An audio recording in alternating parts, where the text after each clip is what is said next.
ಅಮ್ಮ ಒಂದು ಲೋಟ ನೀರು ಕೊಡಮ್ಮ. ಹಾಂ. ಏನು ಜಾಹ್ನವಿ ಇಷ್ಟು ಬೇಗ ಬಂದುಬಿಟ್ಟೆ? ಬೆಳಿಗ್ಗೆ ಲೇಟಾಗಿ ಬರ್ತೀನಿ ಅಂತ ಹೇಳಿದ್ದೆ, ಮತ್ತೆ ಹೋಗಬೇಕಾ? ಇಲ್ಲ, ಮತ್ತೆ ಹೋಗಲ್ಲ. ಅರ್ಧ ದಿನ ರಜಾ ಹಾಕಿದ್ದೀನಿ. ರಜಾ ಹಾಕಿದ್ಯಾ? ಮತ್ತೆ ಇವತ್ತು ತುಂಬ ಕೆಲಸ ಇದೆ, ಬರೋದು ಲೇಟ್ ಆಗುತ್ತೆ ಅಂತ ಹೇಳಿದ್ದೆ.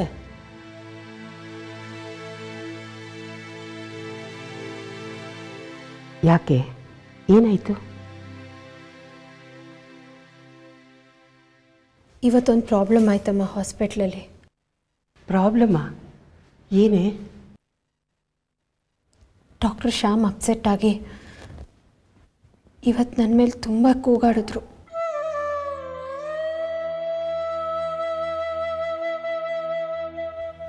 ಯಾಕೆ ಪುಟ್ಟ, ಏನಾಯಿತು? ಯಾಕೆ ಡಾಕ್ಟರ್ ಶ್ಯಾಮ್ ನಿನ್ನ ಮೇಲೆ ರೇಗಾಡಿದ್ದು? ಅವತ್ತೊಂದು ಆಕ್ಸಿಡೆಂಟ್ ಕೇಸ್ ಬಂದಿತ್ತು ನಮ್ಮ ಹಾಸ್ಪಿಟ್ಲ್ಗೆ. ಯಾವ ಆಕ್ಸಿಡೆಂಟೇ?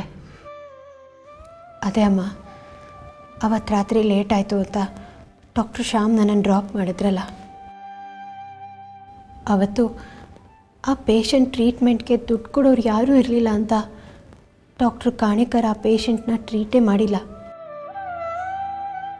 ಆಗ ಡಾಕ್ಟರ್ ಶ್ಯಾಮ್ ಆ ಕೇಸ್ನ ತಗೊಂಡು ಪೇಷಂಟಿಗೆ ಟ್ರೀಟ್ ಮಾಡಿ ಪ್ರಾಣ ಉಳಿಸಿದ್ರು. ಮಾರನೇ ದಿನ ಒಬ್ಬ ಜರ್ನಲಿಸ್ಟ್ ಬಂದರು. ಅವರು ಆ ಪೇಷಂಟ್ ಫ್ರೆಂಡ್ ಅಂತೆ. ತುಂಬ ಒಳ್ಳೆ ಕೆಲಸ ಮಾಡಿದ್ದೀರಾ ನೀವು, ಇದ್ರ ಬಗ್ಗೆ ಪೇಪರಲ್ಲಿ ಬರಿತೀನಿ ಅಂತ ಹೇಳಿದ ತಕ್ಷಣ ಡಾಕ್ಟರ್ ಕಾಣೇಕರ್ ಅವರು ನಾನೇ ಆ ಪೇಷಂಟ್ನ ಟ್ರೀಟ್ ಮಾಡಿದ್ದು ಅಂತ ಹೇಳಿಬಿಟ್ರು.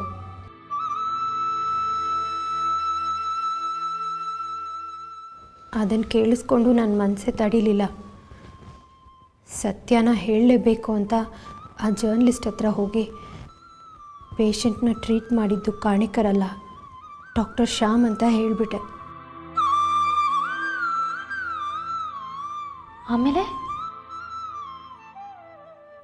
ಆಮೇಲೆ ಆ ಜರ್ನಲಿಸ್ಟು ಡಾಕ್ಟರ್ ಶ್ಯಾಮ್ ಬಗ್ಗೆ ದೊಡ್ಡದಾಗಿ ಒಂದು ಆರ್ಟಿಕಲ್ ಬರೆದು ಕೆಳಗಡೆ ಡಾಕ್ಟರ್ ಶ್ಯಾಮ್ ಮೊಬೈಲ್ ನಂಬರ್ ಕೂಡ ಹಾಕ್ಬಿಟ್ರು. ಆರ್ಟಿಕಲ್ ನೋಡಿ ಡಾಕ್ಟರ್ ಕಾಣೇಕರ್ ಅವ್ರಿಗೆ ತುಂಬ ಕೋಪ ಬಂದು ಡಾಕ್ಟರ್ ಶ್ಯಾಮ್ನ ಕರೆದು ಹಾಸ್ಪಿಟ್ಲನ್ನ ನಿಮ್ಮ ಪಬ್ಲಿಸಿಟಿಗೆ ಬಳಸ್ಕೋಬೇಡಿ ಅಂತ ಬೈದ್ಬಿಟ್ರು. ಶ್ಯಾಮ್ ತುಂಬ ಅಪ್ಸೆಟ್ ಆಗಿಬಿಟ್ಟಿದ್ರು. ಆಗ ಅವ್ರ ಹತ್ರ ಹೋಗಿ ಜರ್ನಲಿಸ್ಟ್ಗೆ ಇನ್ಫಾರ್ಮೇಷನ್ ಕೊಟ್ಟಿದ್ದು ನಾನೇ ಅಂತ ನಿಜ ಹೇಳಿಬಿಟ್ಟೆ. ಅವ್ರಿಗೆ ಸಿಟ್ಟು ಬಂದು ನನ್ನ ಮೇಲೆ ತುಂಬ ಕೂಗಾಡಿದ್ರು. ಅದೇ ಬೇಜಾರಲ್ಲಿ ಅರ್ಧ ದಿನ ರಜಾ ಹಾಕ್ಬಿಟ್ಟು ಬಂದುಬಿಟ್ಟೆ.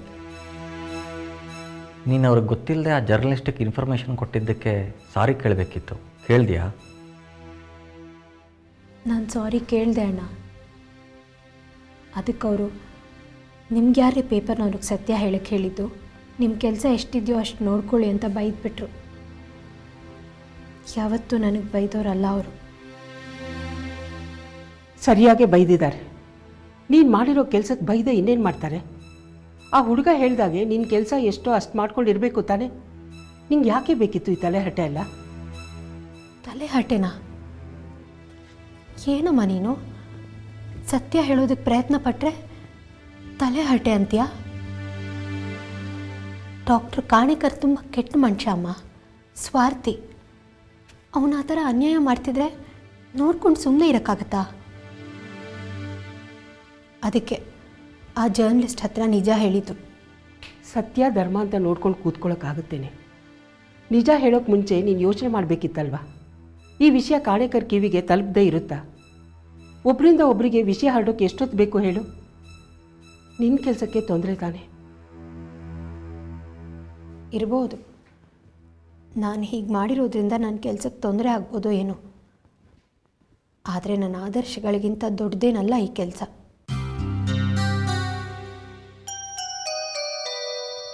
ಇದೊಂದೇ ಅಲ್ಲಮ್ಮ, ಸಹಿಸ್ಕೊಳ್ಳೋಕ್ಕಾಗದೇ ಇರೋವಂಥ ಎಷ್ಟೋ ವಿಷಯಗಳು ನನ್ನ ಕಣ್ಮುಂದೆ ದಿನ ನಡೆಯುತ್ತೆ ಹಾಸ್ಪಿಟ್ಲಲ್ಲಿ.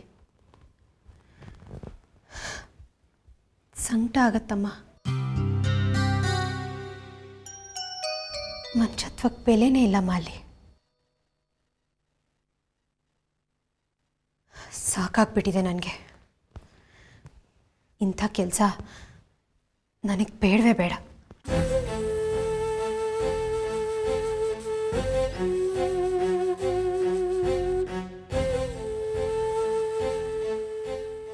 ಚಿಕ್ಕ ಮಕ್ಕಳ ಥರ ಮಾತಾಡಬೇಡ.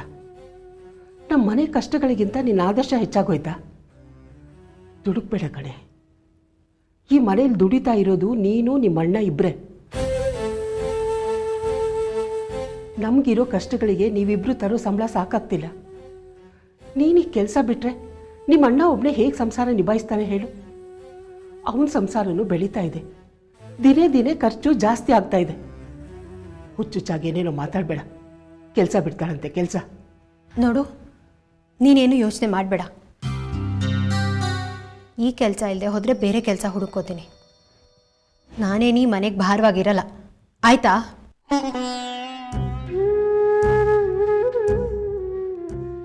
ನೋಡು ಗುರು ಹೇಗೆ ಮಾತಾಡ್ತಾಳೆ. ನಾನೇನೋ ಅನ್ಬಾರ್ದಂದೆ. ಅವಳಕ್ಕೆ ಹೀಗೆ ಕೋಪ ಮಾಡ್ಕೋಬೇಕು? ಅಮ್ಮ, ಅವಳಿಗೆ ಮೂಡ್ ಅಪ್ಸೆಟ್ ಆಗಿದೆ, ಅದಕ್ಕೆ ಹೀಗೆ ಆಡ್ತಾ ಇದ್ದಾಳೆ. ಸ್ವಲ್ಪ ಹೊತ್ತು ಬಿಟ್ಬಿಡು, ಸರಿ ಹೋಗ್ತಾಳೆ. ಏನೋ ಗುರು, ದಿಢೀರಂತ ಕೆಲಸ ಬಿಡ್ತೀನಿ ಅಂತಿದ್ದಾಳೆ. ಹೇಳು ಅವಳಿಗೆ. ಸ್ವಲ್ಪ ಹೊತ್ತು ಬಿಟ್ಬಿಡು, ಸರಿ ಹೋಗ್ತಾಳೆ. ಸ್ವಲ್ಪ ಅಪ್ಸೆಟ್ ಆಗಿದ್ದಾಳೆ.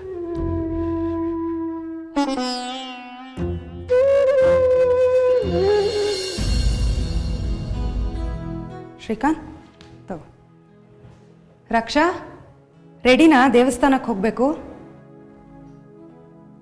ರೆಡಿ ಅಮ್ಮ. ಬಂದೆ ಒಂದು ನಿಮಿಷ.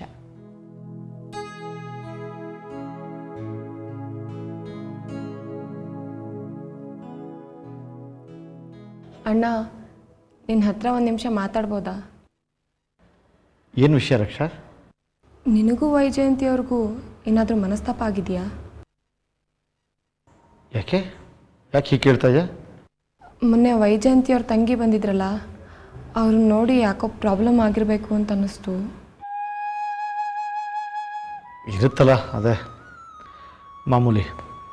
ಮೊನ್ನೆನೇ ಕೇಳಬೇಕು ಅಂತಿದ್ದೆ, ಆದರೆ ಅವತ್ತಿಂದ ನೀನು ತುಂಬ ಅಪ್ಸೆಟ್ ಆಗಿದೆಯಲ್ಲ, ಅದಕ್ಕೆ ಈಗ ಕೇಳಿದೆ. ಅಂಥದ್ದೇನು ಪ್ರಾಬ್ಲಮ್ ಇಲ್ಲ ರಕ್ಷಾ.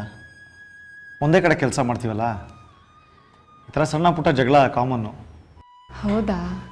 ಅಷ್ಟೇನು ಸೀರಿಯಸ್ ಪ್ರಾಬ್ಲಮ್ ಇಲ್ಲ ತಾನೆ? ಇಲ್ಲ.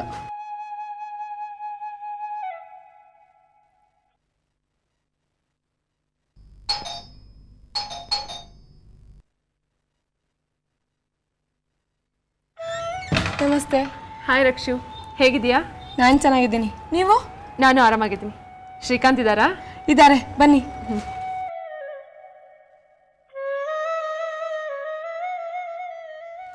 ನಮಸ್ತೆ ಅಮ್ಮ. ನಮಸ್ತೆ, ಕೂತ್ಕೊಮ್ಮ. ಹಾಯ್. ಏನಮ್ಮ, ಸುಮಾರು ದಿನ ಆಯಿತು ನಮ್ಮನೆ ಕಡೆ ಬಂದು?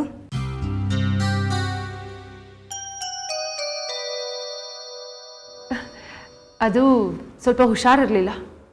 ನಿಮ್ಮ ಆರೋಗ್ಯ ಹೇಗಿದೆ? ಏನೂ ಪ್ರಾಬ್ಲಮ್ ಇಲ್ಲ, ಚೆನ್ನಾಗಿದ್ದೀನಿ. ಮತ್ತೆ ಹೇಳಿ ಮಿಸ್ಟರ್ ಶ್ರೀಕಾಂತ್, ಹೇಗಿದ್ದೀರಾ? ಯಾಕೆ, ಏನಾದರೂ ಪ್ರಾಬ್ಲಮ್ಮಾ? ಇಲ್ಲ, ಆರಾಮಾಗಿದ್ದೀನಿ. ನಿನ್ಗೆ ಹುಷಾರಿಲ್ಲ ಅಂತ ಹೇಳ್ತಿದ್ದಿಲ್ಲ, ಈಗ ಹುಷಾರಾಗಿದೆಯಾ?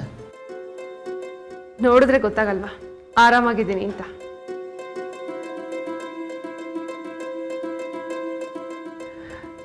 ಶ್ರೀಕಾಂತ್, ನಿನ್ನ ಹತ್ರ ಸ್ವಲ್ಪ ಮಾತಾಡೋದಿತ್ತು. ಹೇಳು ವಿಜಯಂತಿ. ಅದು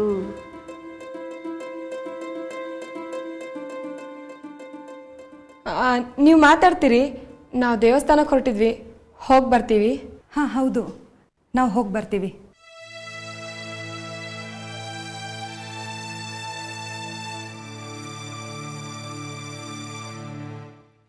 ವೈದೇಹಿನಿ ಹತ್ರ ಮಾತಾಡಲ್ಲ? ವೈದೇಹಿನ? ಒಂದೇ ಮನೇಲಿ ಇರ್ತೀವಿ, ಮಾತಾಡದೆ ಇರೋಕ್ಕಾಗತ್ತಾ? ಹಾಗಲ್ಲ, ನಮ್ಮ ವಿಷಯ ನಿನ್ನ ಹತ್ರ ಮಾತಾಡಲ್ಲ ಅಂತ. ನಮ್ಮ ವಿಷಯನಾ? ನಮ್ಮ ವಿಷಯ ಅವಳೇನು ಮಾತಾಡ್ತಾಳೆ? ಅವಳಿಗೆ ನಮ್ಮ ವಿಷಯ ಹೇಳಿದೆ, ಅದಕ್ಕೆ ಅವಳು ಅದೇ ಮಾಮೂಲಿ ಪ್ರಶ್ನೆ ಕೇಳಿದ್ಲ, ಯಾವಾಗ ಮದುವೆ ಅಂತ. ಏನು ಹೇಳಬೇಕು ಅಂತ ಗೊತ್ತಾಗಲಿಲ್ಲ.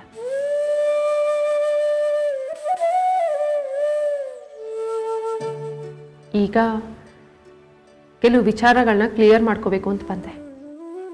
ಏನು ವಿಚಾರ ವೈಜು? ಆಫೀಸ್ನಲ್ಲಿ ನನ್ನ ಪ್ರಾಬ್ಲಮ್ನಲ್ಲಿದ್ದಾಗ 40,000 ಕೊಟ್ಟು ಸಹಾಯ ಮಾಡಿದ್ದೆ.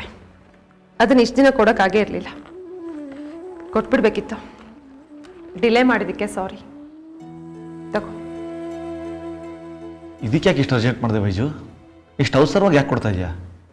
ಈಗಾಗಲೇ ತುಂಬ ಲೇಟ್ ಆಗಿದೆ. ತಗೊಳ್ಳಿ. ತುಂಬ ಥ್ಯಾಂಕ್ಸ್. ಥ್ಯಾಂಕ್ಸ್. ನಿನ್ನ ಹತ್ರ ಸ್ವಲ್ಪ ಮಾತಾಡಬೇಕಿತ್ತು. ಟೈಮ್ ಇದೆಯಾ? ಇದೇನು ಹೀಗೆ ಕೇಳ್ತಾ ಇದೆಯಾ ವೈಜು? ಏನು ವಿಷಯ? ಅದೇ ಕೆಲವು ಕ್ಲಾರಿಫಿಕೇಷನ್ಸ್ ಬೇಕಿತ್ತು. ಏನು ವೈಜು? 1 ವರ್ಷದ ಕೆಳಗೆ ನಾವಿಬ್ಬರು ಪರಿಚಯದ ಹೊಸರಲ್ಲಿ ನಾನು ಹುಟ್ಟಿದ ಹಬ್ಬ ಇತ್ತು. ನೆನಪಿದೆಯಾ? ಮರಿತೀನಾ? ಆವತ್ತು ನಾವಿಬ್ಬರು ಆಫೀಸ್ ಮುಗಿಸ್ಕೊಂಡು ಡಿನ್ನರ್ಗೆ ಹೋದ್ವಿ. ಡಿನ್ನರ್ ಮುಗಿಸ್ಕೊಂಡು ವಾಪಸ್ ನಿನ್ನನ್ನು ಡ್ರಾಪ್ ಮಾಡಿದೆ. ನಾನು ಕಾರ್ ಇಳಿಬೇಕಾದ್ರೆ ನೀನು ನನಗೊಂದು ಮಾತು ಹೇಳಿದೆ. ನೆನಪಿದೆಯಾ?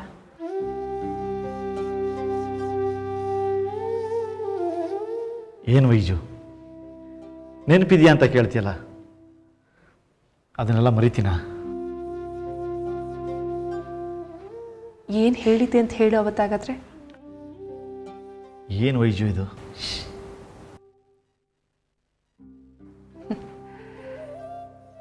ಹೇಳು, ಅವತ್ತು ಏನು ಹೇಳಿದ್ದೆ? ನಾನು ನಿನ್ನ ತುಂಬ ಇಷ್ಟಪಡ್ತೀನಿ ಅಂತ. ಕರೆಕ್ಟ್. ಆದರೆ ಅವತ್ತು ನೀನು ನಿಜ ಹೇಳ್ತಿದ್ಯೋ ಇಲ್ವೋ? ಅದು ನಿಜ ಅಂತ ನಿನಗೂ ಗೊತ್ತು ವೈಜು. ಸರಿ. ಆಮೇಲೆ ಸುಮಾರು ಸತಿ ನೀನು ಇದನ್ನೇ ಹೇಳ್ತಾ ಬಂದೆ.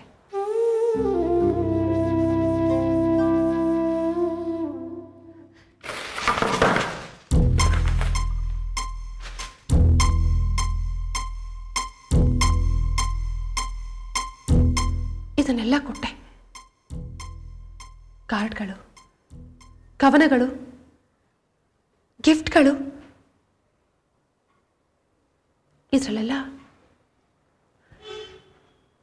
ಅದನ್ನೇ ಬರ್ತಿದ್ಯಾ ನಾನು ನಿನ್ನ ತುಂಬ ಇಷ್ಟಪಡ್ತಿದ್ದೀನಿ ಅಂತ? ತಗೋ ನೋಡು.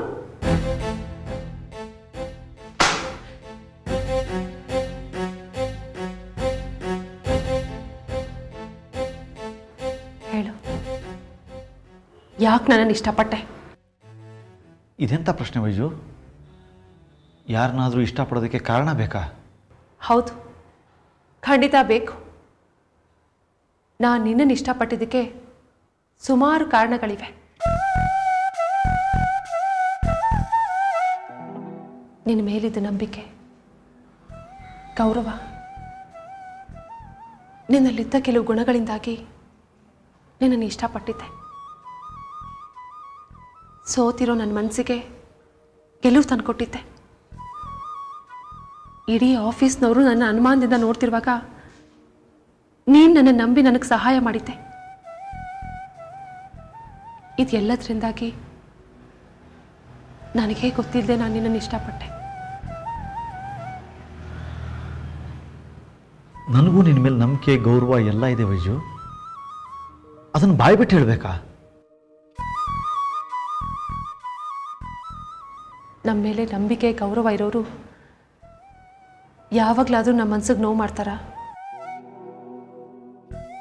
ನೋಡು, ನಿನಗೂ ನನ್ನ ಮೇಲೆ ನಂಬಿಕೆ, ಗೌರವ ಇದೆ.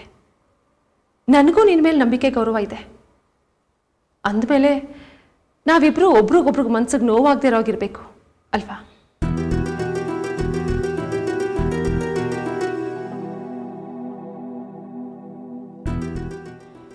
ಮತ್ತ್ಯಾಕೆ ಇವತ್ತು ನನ್ನ ಮನಸ್ಸು ಮುರಿದು ಬಿದ್ದಿದೆ ಶ್ರೀಕಾಂತ್?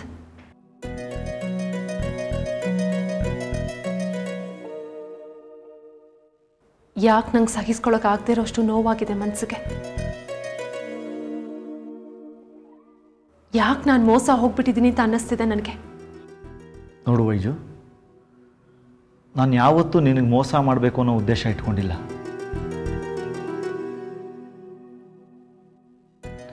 ನನಗೆ ಅರಿವಾಗೋಕ್ಕೆ ಮುಂಚೆನೇ ನಾನು ನಿನ್ನನ್ನು ತುಂಬ ಹಚ್ಕೊಂಡ್ಬಿಟ್ಟಿದ್ದೆ. ಮತ್ತೆ ನಿನ್ನನ್ನು ಕಳ್ಕೋಬಾರ್ದು ಅಂತ ನನಗೆ ಮದುವೆ ಆಗಿರೋ ವಿಷಯ ನಾನು ನಿನ್ನಿಂದ ಮುಚ್ಚಿಟ್ಟೆ. ಏನು? ನಿನಗೆ ಮದುವೆ ಆಗಿದೆಯಾ? ಎಲ್ಲ ವಿಷಯನೂ ನಿನಗೆ ಗೊತ್ತು ಅಂತ ನನಗೆ ಗೊತ್ತು. ನೋಡು ವೈಜು, ನಾನು ಸಂಯುಕ್ತನ ಮದುವೆ ಮಾಡ್ಕೊಂಡಿದ್ದು ನನ್ನ ಜೀವನದಲ್ಲಿ ನಾನು ಮಾಡಿದ ಅತ್ಯಂತ ದೊಡ್ಡ ತಪ್ಪು. ಮದುವೆ ಆದಮೇಲಿಂದ ನಾವು ಯಾವತ್ತೂ ಸಂತೋಷ ಪಟ್ಟವರಲ್ಲ, ಯಾವತ್ತೂ ಒಬ್ರನ್ನೊಬ್ರನ್ನು ಪ್ರೀತಿಸಿಲ್ಲ. ಯಾವಾಗ ನಿನ್ನ ಮದುವೆ ಆಯಿತು? 2 ವರ್ಷದ ಕೆಳಗೆ. ಒಬ್ರನ್ನೊಬ್ರು ಪ್ರೀತಿಸ್ಲೇ ಇಲ್ಲ ಅಂದರೆ ಡಿವೋರ್ಸ್ ತಗೊಳ್ಳೋದು ಕಷ್ಟ ಆಗ್ಬಿಡತ್ತಾ? ಯಾಕೆ ಡಿವೋರ್ಸ್ ತಗೊಂಡಿಲ್ಲ? ಡಿವೋರ್ಸ್ ತಗೋಬೋದಿತ್ತಲ್ಲ. ತುಂಬ ಕಾಂಪ್ಲಿಕೇಶನ್ಸ್ ಇದೆ ವೈಜು. ಸಂಯುಕ್ತ ಎಂಥ ಹೆಣ್ಣು ಅಂತ ನಿನಗೆ ಗೊತ್ತಿಲ್ಲ.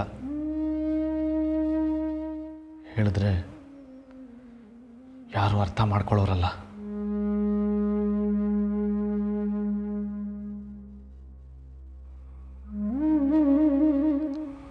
ಸ್ಯಾಡಿಸ್ಟ್ ಅವಳು. ಅಮ್ಮನಿಗೂ ನನಗೂ ಅವಳು ಮಾಡಿರೋ ಅವಮಾನಗಳು ನೆನೆಸ್ಕೊಂಡ್ರೆ ಇವತ್ತಿಗೂ ರಕ್ತ ಕುದಿಯುತ್ತೆ. ನನ್ನ ಮೇಲೆ, ಅಮ್ಮನ ಮೇಲೆಲ್ಲ ಬೇಕು ಅಂತ ಪೊಲೀಸ್ ಕಂಪ್ಲೇಂಟ್ ಕೊಟ್ಟಿದ್ಲು. ಒಟ್ಟಿಗೆ ಜೀವನ ಮಾಡೋಕ್ಕಾಗಲ್ಲ, ಡೈವರ್ಸ್ ಬೇಕು ಅಂದಾಗ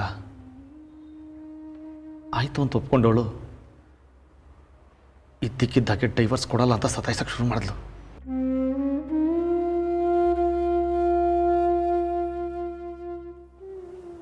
ಹಾಗಾದರೆ ಅವರೇನು ನಿನ್ನ ಇಷ್ಟಪಡ್ತಾರೆ ಅಂತಾಯ್ತು? ಅದು ಪ್ರೀತಿಯಿಂದಲ್ಲ ವೈಜೋಳು ಹಾಗೆ ಮಾಡ್ತಾ ಇರೋದು, ದ್ವೇಷ ಸಾಧಿಸೋಕೆ, ನನ್ನ ನೆಮ್ಮದಿ ಹಾಳು ಮಾಡೋದಕ್ಕೆ. ಅವಳು ನಿನಗೆ ಡಿವೋರ್ಸ್ ಕೊಡದೇ ಇರೋದು ದ್ವೇಷ ಸಾಧಿಸೋದಕ್ಕೆ. ನೀನು ನನ್ನಿಂದ ಮದುವೆ ವಿಚಾರನ ಮುಚ್ಚಿಟ್ಟಿದ್ದು ಏನು ಸಾಧಿಸೋದಕ್ಕೆ? ಡಿವೋರ್ಸ್ ಆಗದೆ ನಿನ್ನನ್ನು ಇಷ್ಟಪಡ್ತಿದ್ದೀನಿ ಅಂತ ಹೇಗೆ ಹೇಳಿದೆ? ಆತ್ಮಸಾಕ್ಷಿ ಬೇಡವಾ ನಿನಗೆ? ನಾನು ನಿನ್ನನ್ನು ಇಷ್ಟಪಡ್ತಿದ್ದೀನಿ ಅಂತ ಅನ್ಕೊಂಡಾಗ್ಲಿಂದ ಬೇರೆ ಹುಡುಗನ ಬಗ್ಗೆ ಒಂದು ಕ್ಷಣನೂ ಯೋಚನೆ ಮಾಡಿಲ್ಲ ನಾನು. ಅಂತ ನಿಯತ್ ನನಗಿರ್ಬೇಕಾದ್ರೆ ನಿನಗಿರೋದು ಬೇಡವಾ? ಯಾಕೆ ಮೋಸ ಮಾಡಿದೆ ನನಗೆ? ಮತ್ತೆ ಮತ್ತೆ ಅದೇ ಪ್ರಶ್ನೆ ಮಾಡ್ತೀಯಲ್ಲ ವೈಜಯಂತಿ. ನನ್ನ ಪರಿಸ್ಥಿತಿ ಏನು ಅಂತ ನಿನ್ನ ಹತ್ರ ಹೇಳ್ಕೊಂಡಿದ್ದೀನಿ. ನಾನು ನಿನ್ನನ್ನು ಪ್ರಾಮಾಣಿಕವಾಗಿ ಇಷ್ಟಪಡ್ತೀನಿ ಅಂತ ನಿನಗೂ ಗೊತ್ತು. ಇದಕ್ಕಿಂತ ಹೆಚ್ಚಿಗೆ ಇನ್ನೇನು ಹೇಳಿ ನಾನು? ಏನು ಪ್ರಾಮಾಣಿಕವಾಗಿ ಇಷ್ಟಪಡೋದು? ಪ್ರಾಮಾಣಿಕವಾಗಿ ಇಷ್ಟಪಟ್ಟಿದ್ದಿದ್ರೆ ಇಂಥ ದೊಡ್ಡ ವಿಷಯನ ಯಾಕೆ ಮುಚ್ಚಿಡ್ತಿದ್ದೆ? 1 ವರ್ಷದಿಂದ ಒಬ್ರನ್ನೊಬ್ರು ಇಷ್ಟಪಡ್ತಿದ್ದೀವಿ, 1 ದಿನ ಈ ವಿಷಯ ಮಾತಾಡಿಲ್ಲ ಅಲ್ಲ ನೀನು?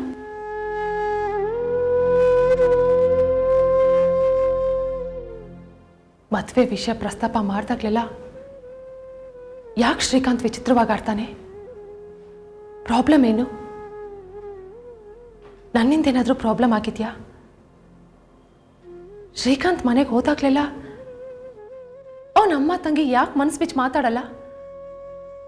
ಶ್ರೀಕಾಂತ್ನ ಕಾಡ್ತಿರೋ ಸಮಸ್ಯೆ ಏನು ಅಂತ ಹಗಲು ರಾತ್ರಿ ತಲೆ ಕೆಡ್ಸ್ಕೊಂಡು ಸಾಯ್ತಿದ್ದೆ. ಯಾಕೆ ನನ್ನನ್ನು ಒದ್ದಾಡಕ್ ಬಿಟ್ಟೆ? ಮನುಷ್ಯತ್ವ ಇದೆಯಾ ನಿನಗೆ? Relax Vaiju, relax. ಎಕ್ಸೈಟ್ ಆಗಬೇಡ ಪ್ಲೀಸ್. ನಿನ್ನಿಂದ ನಾನು ಮದುವೆ ಆಗಿರೋ ವಿಷಯ ಮುಚ್ಚಿಟ್ಟಿದ್ದು ತಪ್ಪು. ಹಾಗೆ ಮಾಡಬಾರ್ದಾಗಿತ್ತು. ಗೊತ್ತಿಲ್ಲದೆ ಆ ತಪ್ಪು ನಡೆದೋಯ್ತು. ಈಗ ಅದ್ರ ಬಗ್ಗೆ ಯೋಚನೆ ಮಾಡಿ ಏನು ಪ್ರಯೋಜನ ಹೇಳು? ಸುಮ್ಮನೆ ಮಾತಿಗೆ ಬಿಡಿಸಿ ಯಾಕೆ ಬೇಜಾರು ಮಾಡ್ಕೋಬೇಕು? ಗೊತ್ತಿಲ್ಲದೆ ಮಾಡಿರೋ ತಪ್ಪು ಅಂತ ತುಂಬಾ ಅಮಾಯಕನ ಥರ ಮಾತಾಡಬೇಡ. ಸುಮ್ಮನೆ ಮಾತಿಗೆ ಮಾತು ಬೆಳೆಸೋದು ಅಂದ್ರೆ ಏನರ್ಥ? ಯಾವತ್ತಾದ್ರೂ ನನ್ನ ಪರಿಸ್ಥಿತಿ ಬಗ್ಗೆ ಯೋಚನೆ ಮಾಡಿದ್ಯಾ ನೀನು? ನಾನು ನಿನ್ನನ್ನು ಇಷ್ಟಪಟ್ಟಿದ್ದ ವಿಚಾರ ಮನೇಲಿ ಹೇಳ್ಬಿಟ್ಟಿದ್ದಿದ್ರೆ ಎಷ್ಟು ಹೊತ್ತಿಗೆ ಏನಾಗ್ತಿತ್ತು ಯೋಚನೆ ಮಾಡು. ಈಗಾಗಲೇ ಮದುವೆ ಆಗಿರೋರ್ನ ಇಷ್ಟಪಡ್ತಿದ್ದಾಳೆ ಇವಳು ಅಂತ ಅಜ್ಜಿ ತಮ್ಮ ನನ್ನ ಬಗ್ಗೆ ಏನು ಅನ್ಕೊಂಡ್ರವರು ಹೇಳು.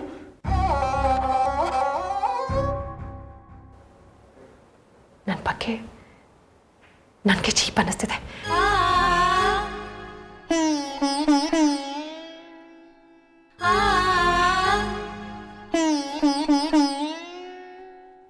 ನೋಡು ವೈಜು, ನಿನಗೆ ನೋವಾಗಿರೋದು ಸಹಜನೇ. Stop it.